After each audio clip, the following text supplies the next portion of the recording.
Olá, muito bom dia. Esse é o nosso programa Alimentando a Alma, que vai ao ar sempre às sexta-feira, nesse mesmo horário, ao meio-dia. E nós temos a maior satisfação em poder estar compartilhando nesses momentos tão maravilhosos, o momento da sua refeição, e ao mesmo tempo aqui poder estar falando, nutrindo a nossa alma através da bendita palavra do nosso Deus. Eu sou o pastor Marcos e esse é o nosso programa Alimentando a Alma.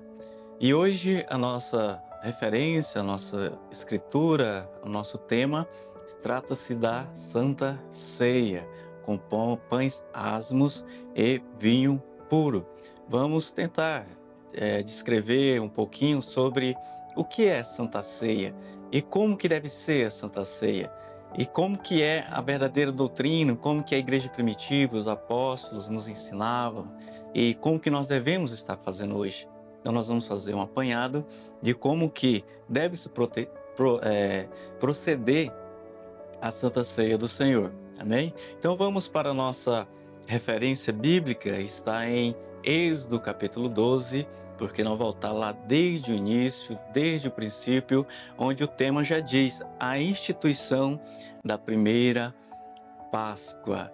É ali onde, nas vésperas da sua libertação, da escravidão, ali no Egito, Israel, então, toma para si, cada família de Israel, um cordeiro, e ali eles o matam, ali eles o sacrificam, o comem, e também o seu sangue é exposto no sinal, nos umbrais da sua porta, como um sinal para que o anjo da morte não venha e assim lhes fira. Então a morte foi a última praga que caiu ali no Egito. E no capítulo 12 narra a Santa Ceia deles, a Páscoa que eles tiveram. Foi a primeira instituição.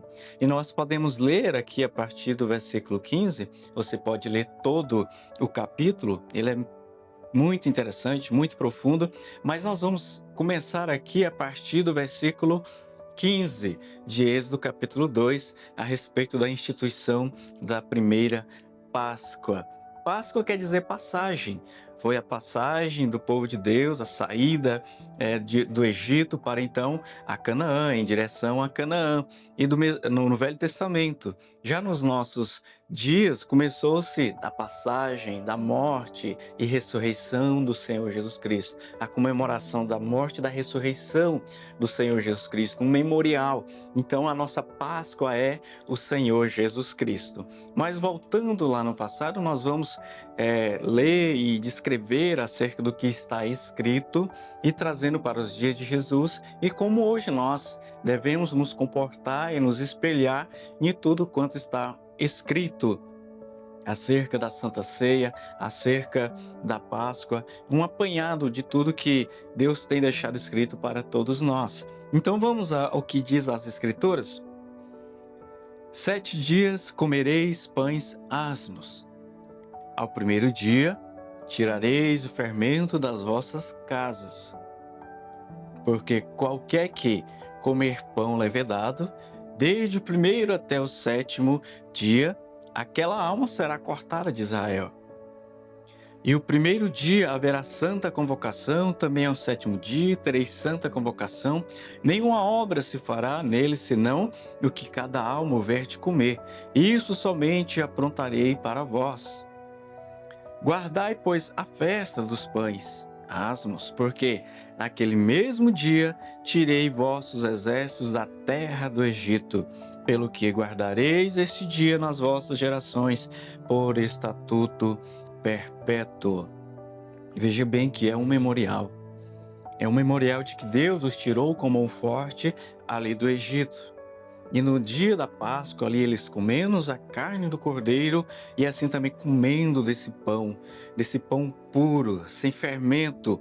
E narra mais adiante, no capítulo 13 do mesmo livro, Êxodo capítulo 13, do versículo 6, 7 dias comereis pães asmos, e ao 7º dia haverá festa no Senhor. 7 dias se comerão pães asmos, e o levedado não se verá contigo, nem ainda fermento será visto em todos os teus termos. Guardem bem essa palavra fermento. Guardem bem essa palavra levedura. O que é que ela pode representar hoje? Muito bem, mas nós podemos seguir mais adiante no Velho Testamento acerca da Páscoa, acerca da festa dos pães asmos. No capítulo 23 de Levítico, mostra as festas solenes, assim como a de Lua Nova, assim como a do sábado, assim como a festa das primícias, assim como a festa dos Pentecostes, o dia da expiação, do jubileu e todas essas festas que Israel tem como símbolo, simbólico, e eles guardam um memorial e tradições, mas em uma dessas solenidades tem a Páscoa, onde ele fala: estas são as solenidades, aqui no versículo 4 do capítulo 23. Estas são as solenidades do Senhor, as santas convocações que convocareis no seu tempo determinado, no mês 1º ao 14 do mês, pela tarde. Veja bem que lá, quando nós lemos agora, no cair da tarde, na noite, em que eles tiveram a sua Páscoa. Então ele diz aqui: no mês 1º ao 14 do mês, pela tarde. Porque para os judeus o dia começa às 6, desde o nascer do sol até o pôr do sol. É totalmente diferente do Ocidente, que tem a parte da noite e parte do dia como um dia como um todo de 24 horas. Mas para os judeus, eles começam o seu dia às 6 da manhã, desde o nascer do sol até às 6 da tarde, até o pôr do sol. Então, sempre era no final da tarde que eles tinham esses hábitos das suas festas e da Páscoa e dos pães asmos. Então, continuando aqui no versículo 6, diz: e aos 15 dias desse mês é a festa dos asmos do Senhor. 7 dias comereis asmos. No primeiro dia tereis santa convocação, nenhuma obra servil fareis, mas 7 dias oferecereis ofertas queimadas ao Senhor. E ao 7º dia haverá santa convocação, nenhuma obra servil fareis. Então ele sempre está falando da Páscoa, eles estão falando do pão asmo, é aquele pão que, como eu falei, não tem fermento, não tem levedura, é um pão simples, ele é um pão sem essas misturas, esse representando pureza, representando purificação. Então isso é de se pensar, de trazer para nós o como que deveria então ser a nossa ceia, como deveria ser os nossos pães. Em Números 28 também fala, no versículo 19, acerca de pães asmo. É uma passagem, nós podemos até folhear a nossa Bíblia um pouco mais para ficar bem marcante, bem marcado acerca dos pães asmos. Números 28, você pode também folhear a sua Bíblia à medida do possível e assim continuar nesse estudo, nessa base acerca dos pães asmos. Veja bem aqui no versículo 16: porém no primeiro mês, ao 14 dia do mês, é a Páscoa do Senhor, e aos 15 dias do mês haverá festa. 7 dias comerão pães asmos. E no primeiro dia haverá santa convocação, e nenhuma obra servil fareis. Então, para os judeus, o ano começa no mês de abril. Então, o primeiro mês do ano para os judeus ali, para os hebreus, todo aquele povo ali, começa em abril. Então, no primeiro mês, porém, no primeiro mês, aos 14 dias do mês, então se tornando em abril, a Páscoa, que eles tinham sempre suas festas solenes. Então, é um apanhado no Velho Testamento, como tudo começou, como uma solenidade, como um memorial, como uma data marcante acerca do que Deus fez, começando ali no Egito. Nós lemos em Êxodo capítulo 12, a tirada deles ali do Egito com mão forte, o Deus usando Moisés para tirar aquele povo com mão forte, para dar-lhe então uma nova terra, para a terra prometida que é Canaã. Desde a sua trajetória até a travessia do Mar Vermelho, todas as suas pelejas, então foi Deus que os tirou após 440 anos de escravidão ali no Egito, após a saída deles, ali da onde eles estavam peregrinando, e eles foram parar lá através de José do Egito. Essa é uma longa história, em outras oportunidades a gente pode estar relembrando, lendo a Bíblia aqui, como que os filhos de Jacó foram parar lá e ali tudo cresceu, foram povoando, e de repente entrou outros faraós que não tinha o mesmo sentimento dos passados dele, e ele começou a escravizar o povo de Deus por 400 anos, mas Deus não se esqueceu do seu povo, e no momento exato Deus os tirou com mão forte. Diante de toda essa exposição, agora nós podemos ir para o Novo Testamento acerca dos pães asmos. É de ver que anualmente, na lei, eles iam anualmente a Jerusalém por ocasião da Páscoa, e ali eles apresentavam um cordeiro, ali eles apresentavam uma pomba, uma novilha, em expiação pelos pecados. Então, o cordeiro, o sacrifício, em expiação pelos pecados, para que eles pudessem ser cobertos, estar justificado diante de Deus. Mas nós sabemos que isso só lhes cobria.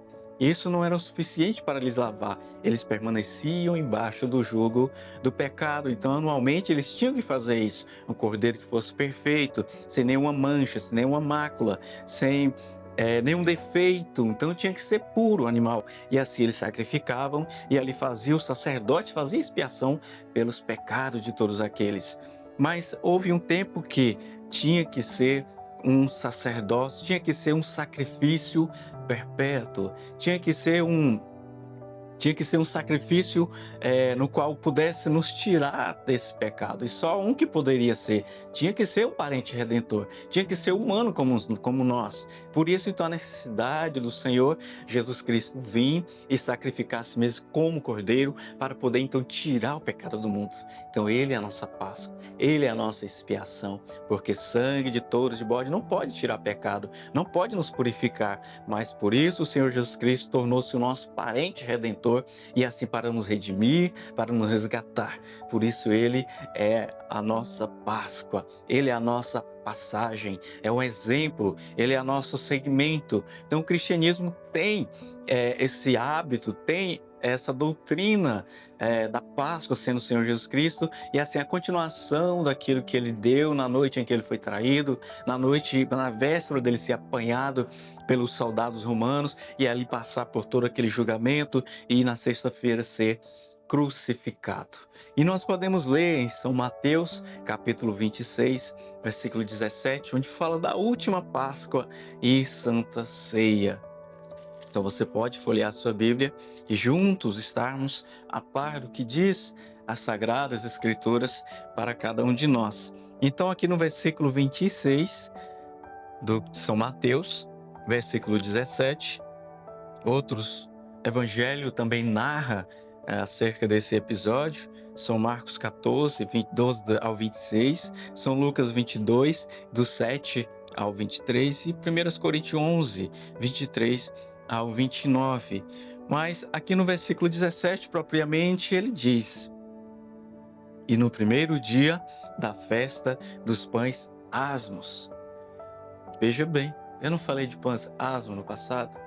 E hoje, o que Jesus fez? Ele deu continuidade. Ele foi uma continuação. Ele não veio para abrogar a lei, para desfazer da lei, mas ele disse que veio para cumprir. E ali estava um cumprimento. Como anualmente, como eu falei agora há pouco, eles iam até o templo e ofereciam seu sacrifício por ocasião da Páscoa, em um memorial, por uma passagem. Jesus foi e se tornou esse cordeiro para nos salvar e nos redimir. Então ele é o nosso sacrifício perpétuo. E ele continua no versículo 17, no primeiro dia da festa dos pães asmos. Chegaram os discípulos junto a Jesus, dizendo: onde queres que preparemos a comida da Páscoa? E ele disse: ide à cidade, a um certo homem, e diz-lhe: o mestre diz, o meu tempo está próximo, a tua casa celebrarei a Páscoa com os meus discípulos. E os discípulos fizeram como Jesus lhes ordenara e prepararam a Páscoa. E chegando à tarde, veja bem, assentou-se à mesa com os 12. E enquanto eles comiam, disse: em verdade vos digo que um de vós me há de trair. E eles, entristecendo-se muito, começaram um por um a dizer-lhe: porventura sou eu, Senhor? E ele respondendo disse: O que mete comigo a mão no prato, esse me há de trair. Em verdade, o Filho do Homem vai como acerca dele está escrito. Mas ai daquele homem por quem o Filho do Homem é traído. Bom seria para esse homem se não houvesse nascido. E respondendo Judas, o que o traía, disse: Porventura sou eu, Rabi? E ele disse: Tu o disseste. Enquanto comiam, Jesus tomou o pão e, abençoando-o, partiu e deu aos discípulos e disse: Tomai, comei, isto é o meu corpo. Agora, isso é simbólico. Isso é um símbolo. Não é literal, mas é em símbolo. O meu corpo. O pão simbolizava o corpo do Senhor Jesus Cristo. O vinho simbolizava o sangue do Senhor Jesus Cristo. Então isso não é a carne dele, como ele falou dessa maneira para que muitos, ouvindo, não ouvissem, vendo, não pudessem ver. Pode ver que quando Jesus foi abandonado pelos 70, após eles ter participado de milagres, de cura, do ministério do Senhor Jesus Cristo tão cheio de milagres, de acontecimentos, após eles participarem disso, a ponto deles dizer que até os demônios se sujeitavam pelo poder que era o nome Senhor Jesus Cristo, quando o Senhor Jesus Cristo diz: aquele que não comer da minha carne, não beber do meu sangue, não tem parte comigo. O que aconteceu? Eles se escandalizaram, eles o abandonaram, eles viraram as costas, eles não compreenderam, porque ela estava falando em símbolo. Se eles tivessem permanecido com o Senhor, eles teriam entendido, mas eles, com sua mente cauterizada, com a sua crença apenas na sua cabeça, não entenderam e assim o abandonaram. E Jesus sentiu isso. Jesus teve que implorá-los para eles não ir de maneira nenhuma. O Senhor Jesus Cristo foi perguntar para os demais que ficaram, os 12 apóstolos: e vós não quereis ir com eles?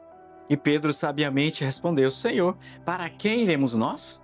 Só de ti provém palavras de vida eterna. Então aqueles que permaneceram alcançaram a revelação, alcançaram o entendimento acerca do que Jesus falou. Não era acerca de canibalismo, não era acerca de beber o sangue literal, mas era simbólico, e eles não entenderam. Então é o que nós estamos lendo aqui.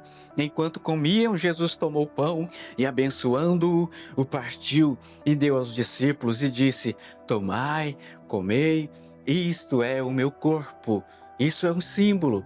Nós, hoje, quando vamos participar da comunhão, da Santa Ceia, nós não falamos, não colocamos o pão como que literalmente a carne de Jesus, como que a doutrina da transubstanciação a qual eles entram, enveredam por essa doutrina errônea, que é fazer com que as pessoas pensem que é literalmente a carne e o corpo, porque isso é simbólico, isso é símbolo. Quantas vezes o Senhor Jesus Cristo fez comentários acerca de algo simbólico? Eu sou a videira, mas isso era em símbolos. Ele não era uma árvore material, ele não era uma árvore literal, mas uma árvore simbólica. E aqui, voltando ao nosso tema, ele diz: e tomando o cálice e dando graças, dou-lhes, dizendo: bebei dele todos, porque isto é o meu sangue, o sangue do Novo Testamento, que é derramado por muitos para a remissão dos pecados. Aos Hebreus, capítulo 9, diz que sem derramamento de sangue não há remissão de pecados. Por isso foi necessário que o sangue do Senhor Jesus Cristo derramasse e assim houvesse um batismo em todos os seus filhos, em todo o seu povo. Esse batismo do sangue, da santificação, é o sangue que nos lava e nos purifica de todo o pecado. 1 João, capítulo 1, versículo 7. Se andarmos na luz, como na luz ele está, temos comunhão uns com os outros, e o sangue de Jesus Cristo nos purifica de todo o pecado. Por isso foi necessário esse derramamento, para que que é derramado por muitos para a remissão dos pecados. E digo-vos que, desde agora, não beberei desse fruto da vide, até aquele dia em que eu bebo de novo convosco no reino de meu Pai. E tendo cantado um hino, saíram para o Monte das Oliveiras. Então, até que ele venha, nós estaremos fazendo isso em memória, até que a última ceia, a qual nós cremos, será na glória. A boda do Cordeiro será a última ceia, uma mesa de quilômetros e quilômetros e quilômetros de distância, e ali estarão sentados todos os santos, todos aqueles que foram beneficiados pelo sacrifício do Cordeiro Pascual, beneficiado por esse sangue que tira todo o pecado, que foram resgatados, redimidos. Então todos estarão participando dessa última ceia. É casamento. E agora nós vamos para 1 Coríntios capítulo 11, onde ele mostra novamente, o apóstolo São Paulo, acerca desse ato da Santa Ceia, do pão ázimo, o qual nós estamos fazendo menção. Você pode voltar aqui, ler a sua Bíblia comigo, acerca dessa passagem, desse acontecimento, capítulo 11, a partir do versículo 17, 1 Coríntios, dissensões nas ceias de irmãos. O modo de celebrar, veja bem, o modo, ele está ensinando, o apóstolo São Paulo, ele foi comissionado a colocar as coisas em ordem, ele foi comissionado a colocar a igreja em ordem, e assim estamos nós, debaixo de um ensinamento, o qual foi dado, confiado a ele. O apóstolo São Paulo sendo o primeiro profeta dos gentios, o apóstolo dos gentios, responsável, as suas 14 cartas, de fazer com que um povo de todas as nações fossem reunidos, fossem achados, fossem encontrados, e graças a Deus por essas escrituras, por essas cartas endereçadas a toda noiva gentílica espalhada por todo o mundo, porque ao lermos toda a Bíblia, mas principalmente as 14 cartas, a igreja fica posicionada, a igreja fica com entendimento aberto acerca de vários assuntos que o apóstolo São Paulo coloca diante da igreja, diante de nós, e nós podemos falar com propriedade diante do que o apóstolo São Paulo nos ensina. E ele diz assim, no tema, no subtítulo, dissensões nas ceias de irmãos, o modo de celebrar a Santa Ceia do Senhor. Nisto, porém, que eu vou dizer-vos, não vos louvo, porquanto vos ajuntais não para melhor, senão para pior. Porque antes de tudo ouço que, quando vos ajuntais da igreja, há entre vós dissensões, e em parte creio, e até importa que haja entre vós heresias, para que os que são sinceros se manifestem entre vós. De sorte que, quando vos ajuntais num lugar, não é para comer a ceia do Senhor, porque comendo, cada um toma antecipadamente a sua própria ceia. E assim, um tem fome e o outro embriaga-se. Então isso mostra que era vinho puro.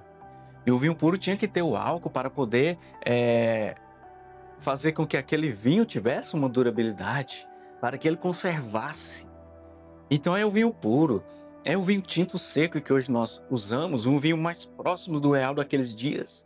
Um vinho mesmo tirado da uva, sem nenhuma mistura, sem nenhuma adocicação, mas um vinho que tinha álcool, a ponto do apóstolo São Paulo exortá-los sobre não vos embriagueis com vinho onde há contenda e dissensões. Então muitos estavam embriagando na ceia. Não era para encher o bucho a ceia, e também não era para embriagar-se, mas em memória, uma pequena quantia. Então aqui, e o outro embriaga-se, só pode embriagar se tiver álcool, e o vinho era verdadeiro, e esse vinho tinha que ter o álcool. Isso quer dizer que hoje tem que ser um vinho puro, um vinho que faz lembrar, faz memória daqueles dias, porque hoje, lamentavelmente, muitos substituem por suco de uva, muitos substituem por água, e assim, ora, e diz que aquilo é o suficiente.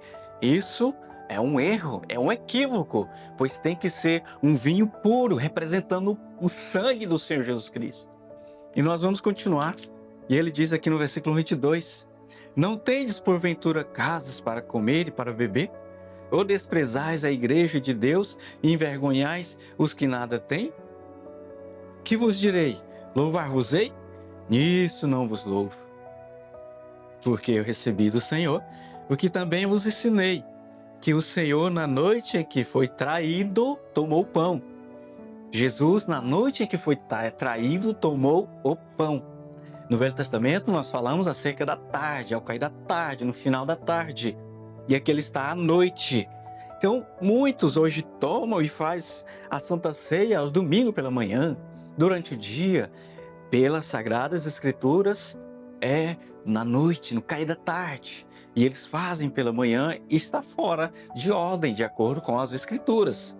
Mas eles podem até argumentar e justificar que isso vai de cada pensamento e de cada decisão que eles tomam acerca disso. Mas as Sagradas Escrituras nos ensinam dessa maneira, no cair da noite, no final da tarde. E eles simplesmente fazem pelo domingo, pela manhã, e pensam que isso está normal. Biblicamente falando, está na contramão. Mas vamos continuar aqui dizendo: porque eu recebi do Senhor o que também vos ensinei, que o Senhor Jesus, na noite em que foi traído, tomou o pão, e tendo dado graças, o partiu e disse: tomai e comei, este é o meu corpo que é partido por vós. Fazei isto em memória de mim.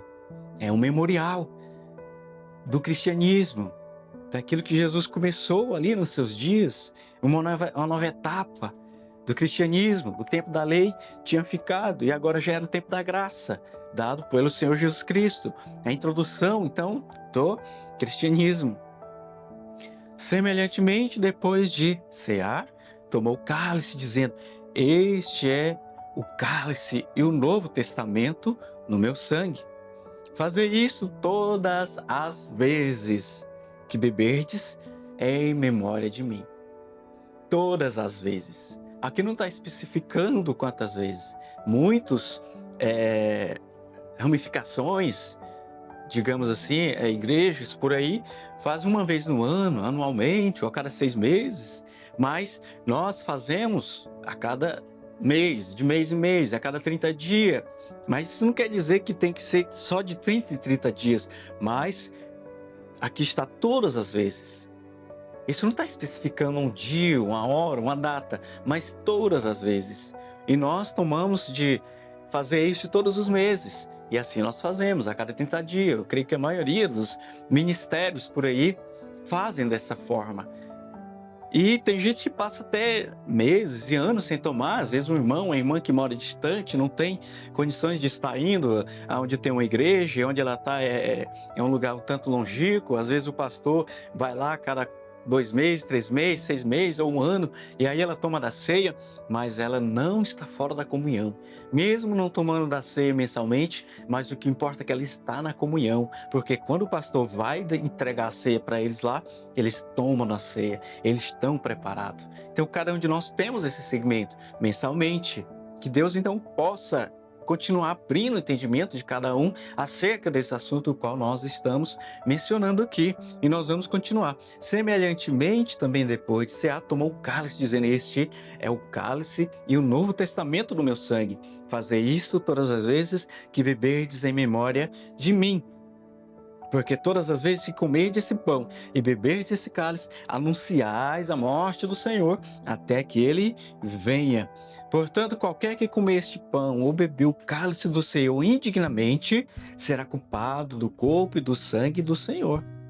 Então também não é tomar ceia de qualquer jeito, sem haver um reparo, sem haver uma pureza, sem haver uma renúncia, é uma pessoa realmente convertida. Então, Santa Ceia é para pessoas convertidas, para pessoas que estão no companheirismo, para pessoas que estão com sua alma ali, vivendo, vigiando, empenhado na obra, em oração. Isso não é para qualquer um. Como ele disse, isso é condenação se a pessoa toma de qualquer forma. Se a pessoa toma com a vida toda bagunçada, uma vida toda desajustada, problemas de casamento, conjugal e aquelas tantas estranheiras, vivendo no pecado, então ele toma para a condenação. Por isso é necessário que seja uma pessoa convertida, uma pessoa arrependida, uma pessoa que leva a sério as coisas do Senhor, que tem compromisso com o Senhor, que está ali dando o seu apoio e recebendo de Deus a palavra para o dia a dia, para vencer, para alcançar uma fé de arrebatamento. Então isso não é para qualquer um. A gente vê por aí, chega o dia, as pessoas vão sem nenhum temor, tomam para a sua condenação. Isso é lamentável. E aqui ele continua: portanto, qualquer que comer este pão ou beber o cálice do Senhor indignamente, será culpado do corpo e do sangue do Senhor. Examine-se, pois, o homem a si mesmo, e assim coma desse pão e beba desse cálice, porque o que come e bebe indignamente, come e bebe para a sua própria condenação, não discernindo o corpo do Senhor. Por causa disso, há entre vós muitos fracos e doentes, e muitos que dormem. Porque se nós julgássemos a nós mesmos, não seríamos julgados.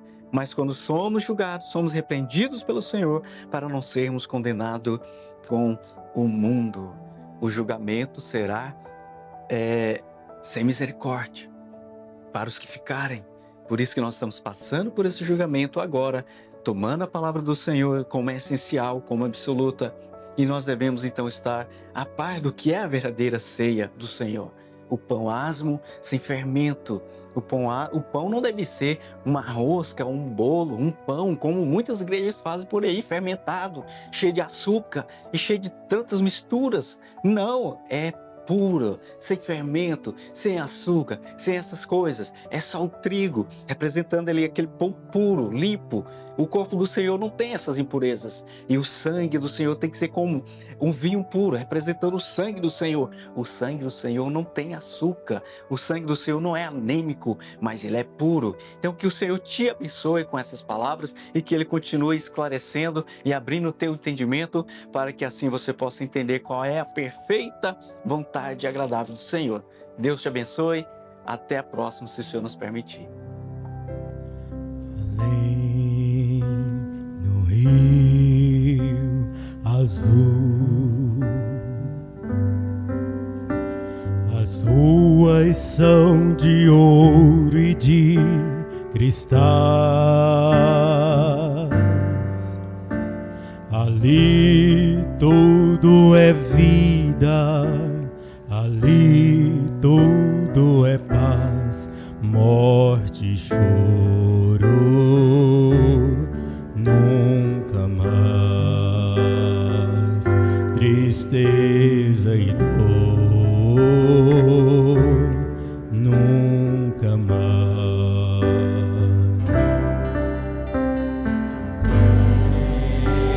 Do rio azul, as ruas são de ouro e de cristal.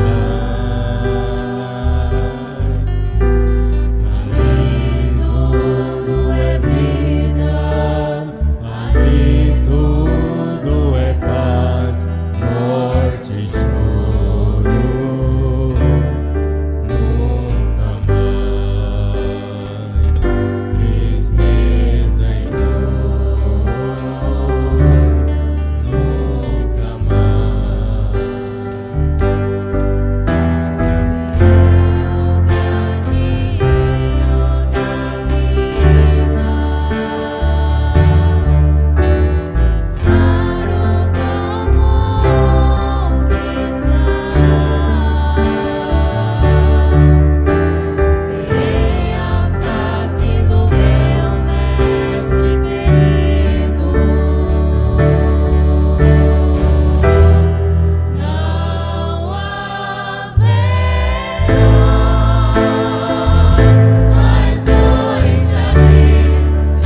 jamais se fecharão.